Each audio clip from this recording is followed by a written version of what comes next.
और आज तेजस्वी यादव जी सरकार में हैं, तो उनके सरकार में भी हम आंदोलन कर रहे हैं। और उनके सरकार में पुलिस हमारा गला दबा रही है। लाठीचार्ज तो अलग चीज़ होता है, ये तो गला दबाया जा रहा था लाठीचार्ज की। और बीजेपी जब सरकार में थी उस समय भी हम आंदोलन कर रहे थे। बीजेपी जब सरकार में थी उस समय भी हम आंदोलन किए हैं, उस समय भी 15 दिन हम जेल में रहे हैं। तो ये आप कैसे कह सकते हैं कि बीजेपी अभी विपक्ष में, तो बीजेपी के कहने पे हम आंदोलन कर रहे हैं। बीजेपी के सरकार में हम आंदोलन किया और 15 दिन जेल में करवा देना। ईडी क्या क्या होता है सबका छापामारी करवा दे, जांच करवा ले, कहीं से एक सबूत मिल जाए तो फिर कार्रवाई करे। सरकार में जो लोग हमारे साथ छात्र नेता दिलीप जी हैं, जो लगातार कुछ महीनों से नहीं बल्कि कुछ सालों से छात्रों के बारे में सोच रहे हैं और छात्रों के बारे में लगे रहते हैं।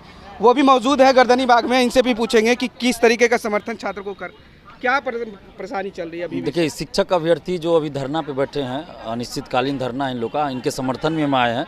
और इनका मांग है कि जो शिक्षक भर्ती अभी बीपीएससी से हुई है और जो कल नियुक्ति पत्र बांटा गया, तो उसमें जो सीटें अब खाली बच गई, उन सीटों पे सेकेंड मेरिट लिस्ट जारी किया जाए, जिसको आप सप्लीमेंट्री रिजल्ट भी कह सकते हैं। और नियोजित शिक्षक जो इसमें सेलेक्ट हुए हैं, तो उनकी गणना संख्या के आधार पे उनके सीट पर ही की जाए। और डॉक्यूमेंट्स वेरिफिकेशन एक बार फिर से सभी का किया जाए, जो सिलेक्ट हो चुके हैं, शिक्षक बन चुके हैं, उनका डॉक्यूमेंट्स वेरिफिकेशन किया जाए।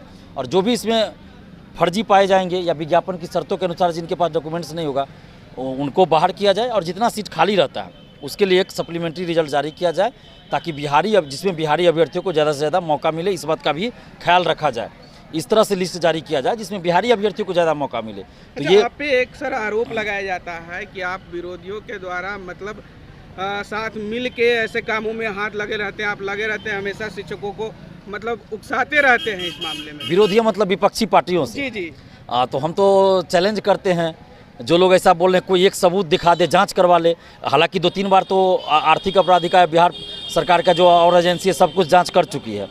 तो और भी जिनको लगता है जांच करवा ले, सीबीआई जांच करवा दे ना। ईडी क्या क्या होता है सबका छापामारी करवा दे, जांच करवा ले, कहीं से एक सबूत मिल जाए तो फिर कार्रवाई करे। सरकार में जो लोग हैं वो तो कार्रवाई कर सकते हैं। क्योंकि हमने आपका एक वीडियो देखा था जिसमें छात्र नेता होने के नाते भी आपको जहां समस्या का समाधान से वार्तालाप आपसे करना चाहिए था, वहीं आपसे लाठीचार्ज जो देखने को मिल रहा था। तो ऐसा क्या लगता है कि सरकार स्पेशल देख? यही आपने खुद जवाब दे दिया। अभी जो लोग कह रहे थे कि भाई विपक्षी पार्टी से मिलकर हम ऐसा करते हैं, तो जब तेजस्वी यादव जी विपक्ष के नेता थे उस समय भी हम आंदोलन करते थे। और उन्होंने मेरी शादी के कार्ड को भी ट्वीट किया था। और आज तेजस्वी यादव जी सरकार में हैं, तो उनके सरकार में भी हम आंदोलन कर रहे हैं। और उनके सरकार में पुलिस हमारा गला दबा रही है। लाठीचार्ज तो अलग चीज़ होता है, ये तो गला दबाया जा रहा था लाठीचार्ज की आड़ में। और बीजेपी जब सरकार में थी उस समय भी हम आंदोलन कर रहे थे। बीजेपी जब सरकार में थी उस समय भी हम आंदोलन किए हैं, उस समय भी 15 दिन हम जेल में रहे हैं। तो ये आप कैसे कह सकते हैं कि बीजेपी अभी विपक्ष में, तो बीजेपी के कहने पे हम आंदोलन कर रहे हैं। बीजेपी के सरकार में हम आंदोलन किया और 15 दिन जेल में भी रहे हैं। तो हमारे ऊपर ये आरोप कोई नहीं लगा सकता है। अगर कोई लगा रहा है तो हम के लिए सब बोलते रहते बस अपनी नाकामियों को छुपाने के लिए कि हाँ विपक्षी पार्टियों से मिलकर हल्ला कर रहा है। हम तो कह रहे हैं कि जो ऐसा आरोप लगा रहे हैं, तो ठीक है, सरकार में आप ही है ना, कार्रवाई कर लीजिए, जांच करवा लीजिए, एक एक चीज़ का जांच कर लीजिए। अच्छा, अभी मुख्य मांगे क्या रहेगी सरकार से? हमारी मांगे ये है, सबसे पहले तो सरकार को भी धन्यवाद, नहीं तो फिर यही बात होगा कि सरकार को धन्यवाद काहे नहीं। तो हम तो सबसे पहले धन्यवाद ही देते हैं कि इतनी बड़ी वैकेंसी निकाला गया, इसके लिए धन्यवाद देते हैं। नियुक्ति पत्र बांटा गया उसके लिए भी धन्यवाद और बधाई सरकार को।